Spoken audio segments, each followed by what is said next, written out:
Thank you very much. Mr. Rothstein, before we come to you, I have a request which I'm going to grant pending Mr. Frost agreeing, and that is that one of our young members, the chairman of the Rules Committee, has asked that she be allowed to go first in asking questions right now because she has a bunch of votes at her Ed and Workforce Committee. So the gentlewoman would be recognized for 5 minutes. Mr. Chairman, I truly appreciate this dispensation you're giving me, and I appreciate the witnesses and Mr. Mfumi, and I'll make this fairly quick. I'll submit some questions for the record for you, but I did want to come here.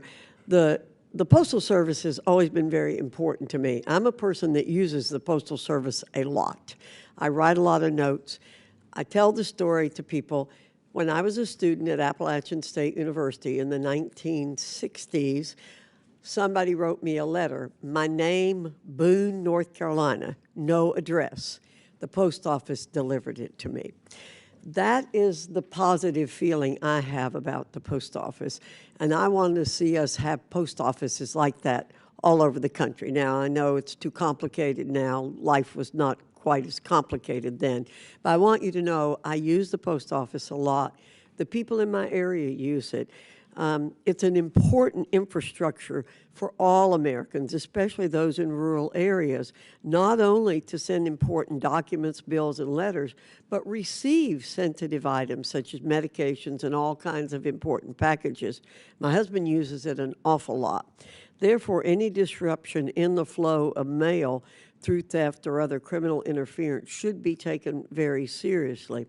Mr. Donahue, you've just outlined some excellent things that the post office is doing in conjunction with other people. And I'm not going to ask you to go into detail now, but I am going to say I'd like to know what additional steps the Postal Service can do to protect mail and workers experiencing an increase in robberies and crime without additional cost to the post office. I'd like to know if there are ways to do it. And then you alluded to the fact that Congress might be able to do some things, and I'd like to see those in writing.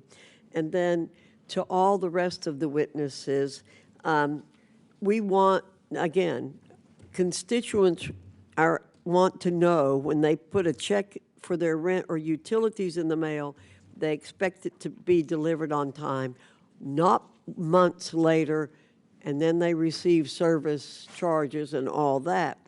But I'd like to know from you all, I'll read your testimonies, but anything else that you don't have in your testimonies that we can do to help the situation. And with that, Mr. Chairman, I appreciate again your indulgence, and I yield back. Thank you very much. Is the gentlewoman seeking that she provided data and information, would look for them to address that during this hearing or to respond in writing? I will ask that we respond in writing, and I'll have formal questions. Respond in writing. Thank you. Thank you very much, Chairman. Thank you. And we do have 20-plus votes, and they need me. Thank you. Yes, ma'am.